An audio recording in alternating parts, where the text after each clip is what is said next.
لوگوں سے عزتیں تلاش کرتے ہو تو وہ کیا تمہیں عزت دیں گے؟ وہ تو کل اچھا کہتے ہیں، پرسوں برا کہنے لگ جاتے ہیں۔ لوگوں کے سامنے گڈ بک میں آنا چاہو گے تو وہ تو سویرے تمہارے بارے میں کچھ کہیں گے، شام کچھ اور کہیں گے۔ اپنی روحانی زندگی آباد کریں، اپنے مسلح کو وقت دیں، اور دنیا سے چھپ کر، اس موبائل کو بند کر کے، اور اپنے آپ سے بھی چھپ کے اور تنہا ہو کے، چھپا کے سارا کچھ اپنے آنسو اپنے رب کی بارگاہ میں پیش کریں، اس کے حضور حاضری دیں۔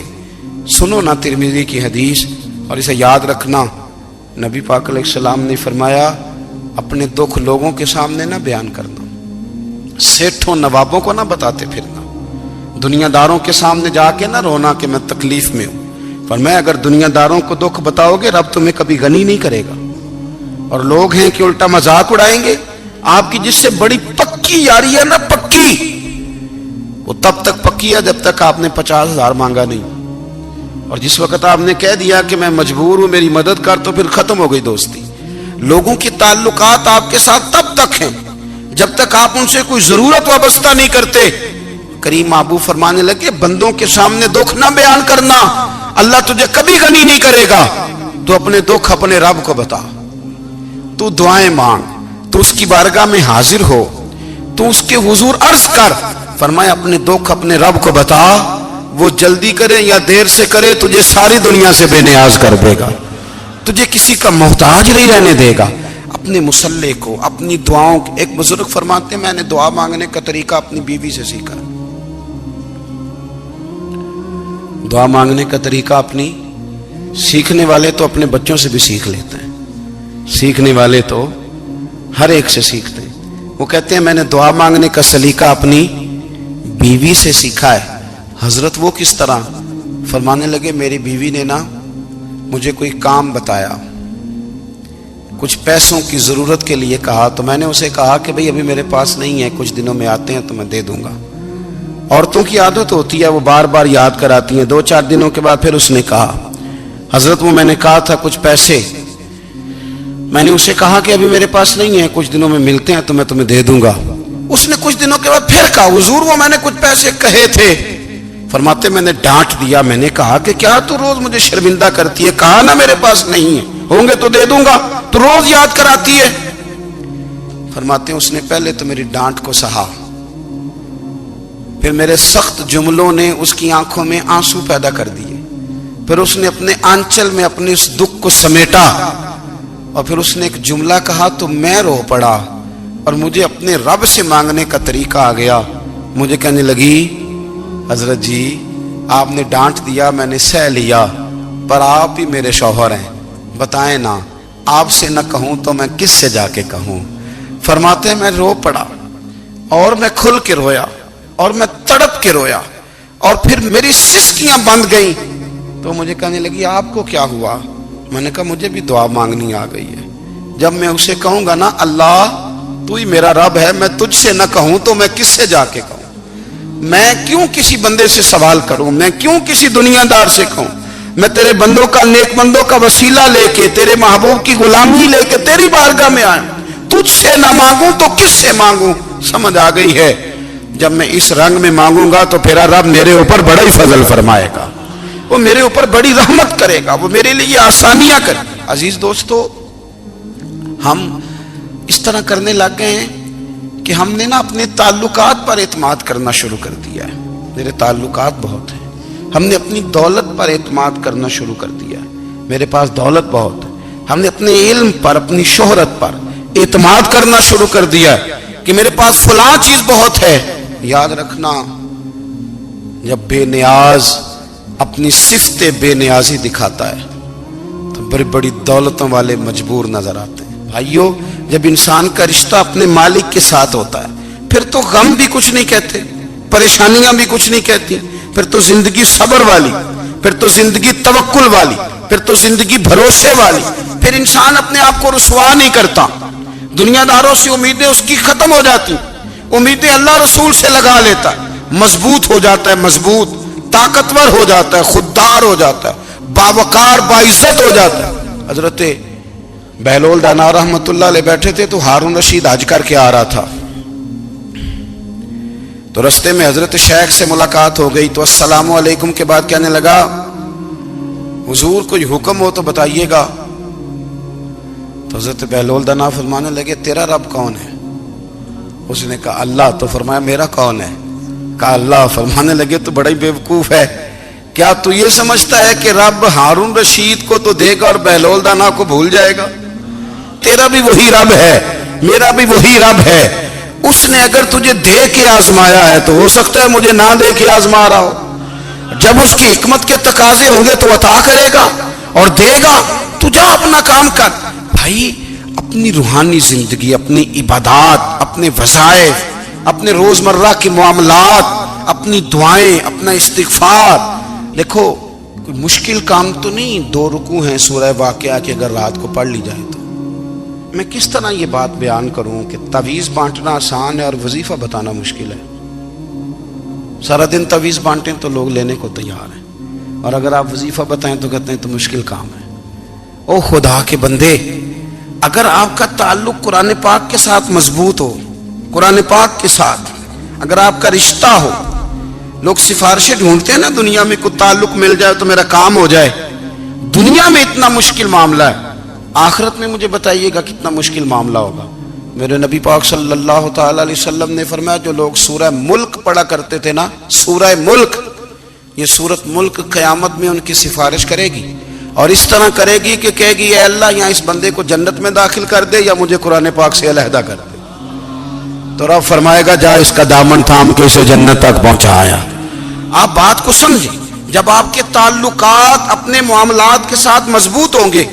یہ نبی کریم نے وعدہ کیا ہے کہ تو سورت واقعہ پڑھ تیرے گھر میں فاقہ نہیں آئے گا. حضرت عبداللہ ابن مسعود رضی اللہ تعالیٰ عنہ بیمار تھے تو حضرت عثمان غنی رضی اللہ تعالیٰ عنہ تیمارداری کے لیے تشریف لے گئے اور جا کر کے کہا کہ آپ بڑے بیمار ہیں، آپ کی بیٹیاں زیادہ ہیں، میں چاہتا ہوں کہ خزانے میں سے کچھ مدد کروں. تو سیدنا عبداللہ ابن مسعود رضی اللہ تعالیٰ عنہ اٹھ کے بیٹھ گئے اور کہنے لگے امیر المومنین اللہ آپ کو میری طرف سے میری بیٹیوں کی طرف سے بہتر صلہ دے. میری بیٹیوں کو کسی خزانے کی ضرورت نہیں، میں نے انہیں خزانہ دے دیا ہے. کہا جناب آپ نے کون سا خزانہ دیا ہے، میں آپ کے مالی معاملات کو جانتا ہوں. تو فرمانے لگے امیر المومنین میرے نبی کریم نے فرمایا ہے جو سورت واقعہ پڑھے اسے کبھی فاقہ نہیں آتا.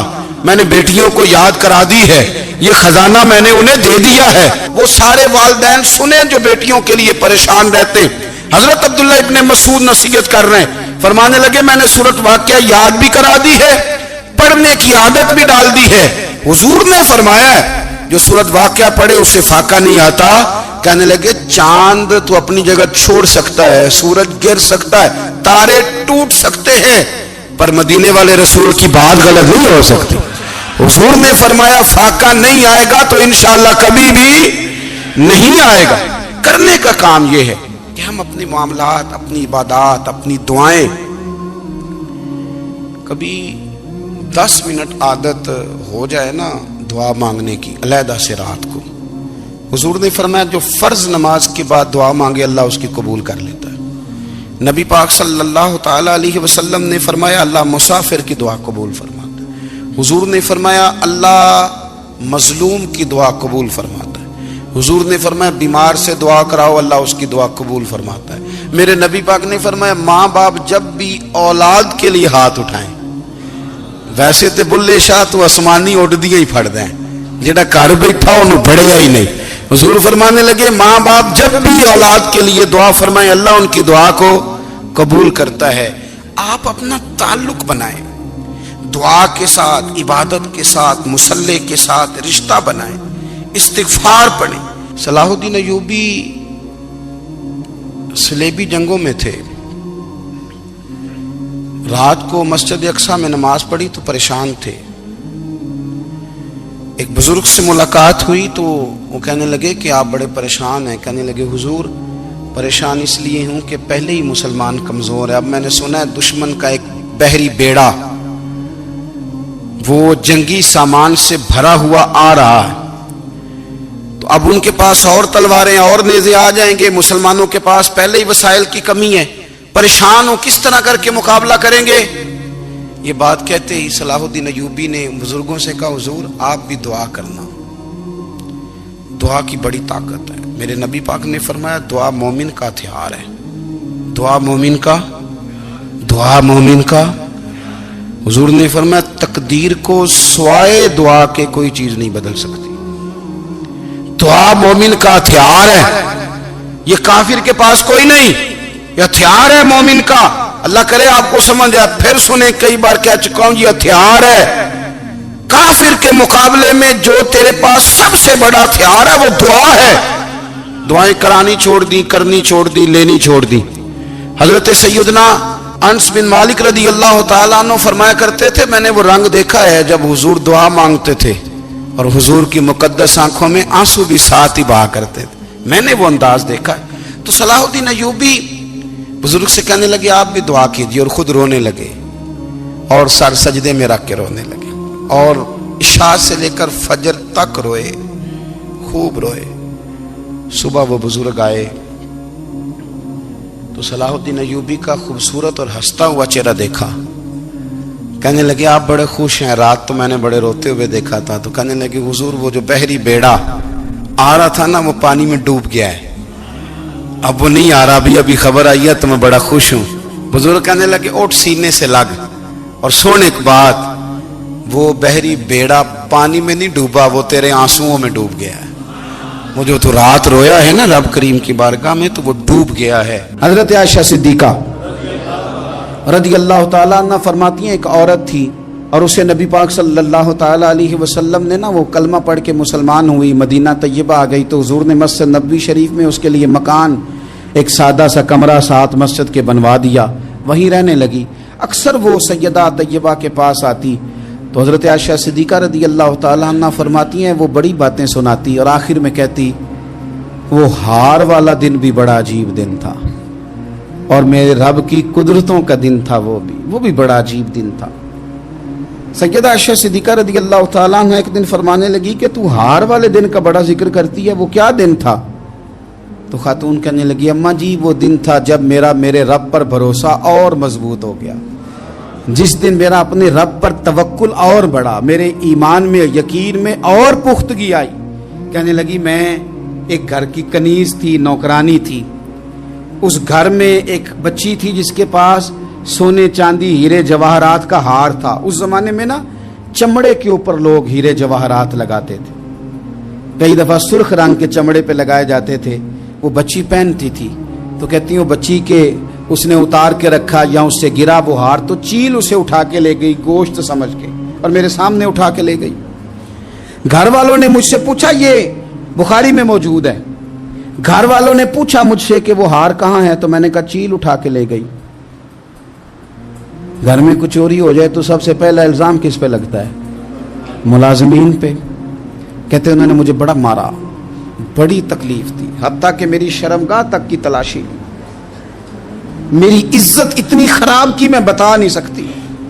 میں نے اپنی زندگی میں ایک واقعہ دیکھا، ایک امیر گھر میں چوری ہو گئی، ملازم کو اتنا مارا کہ وہ چارپائی پہ پڑ گیا.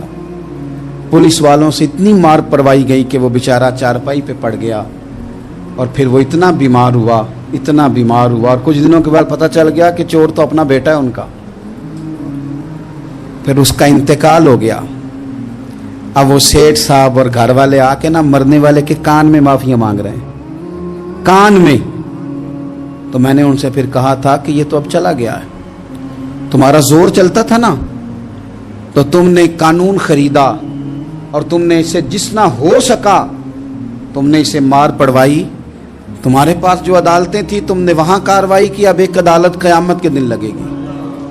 یہ کمزور تھا نا، کچھ کر نہیں سکا. میرے نبی پاک صلی اللہ علیہ وسلم نے فرمایا سن لو، اگر سینگ والی بکری نے بغیر سینگ والی بکری کو تکلیف دی ہوگی نا تو قیامت کے دن اسے بھی بدلہ دینا پڑے گا کہ تیرے پاس سینگ تھے اور تو نے اسے مارا تھا. وہ خاتون عرض کرتی ہے سیدہ عائشہ کی خدمت میں کہ مجھے بڑا مارا، مجھے تکلیف دی. میں کہہ رہی تھی کہ میرے سامنے چیل لے گئی ہے پر وہ نہیں مان رہے تھے. اماں جی انہوں نے مجھے بڑا مارا. حضرت عائشہ صدیقہ کہتی ہیں پھر کیا ہوا؟ کہنے لگی اماں جی جب کوئی میرا مددگار نہ رہا، مجھے تکلیف دے رہے تھے، رسوا کر رہے تھے، تو میں نے اپنے رب سے مدد چاہی، میرے رب کی طرف میں نے توجہ کی. میں نے کہا مالک اب تو ہی میرا مددگار ہے.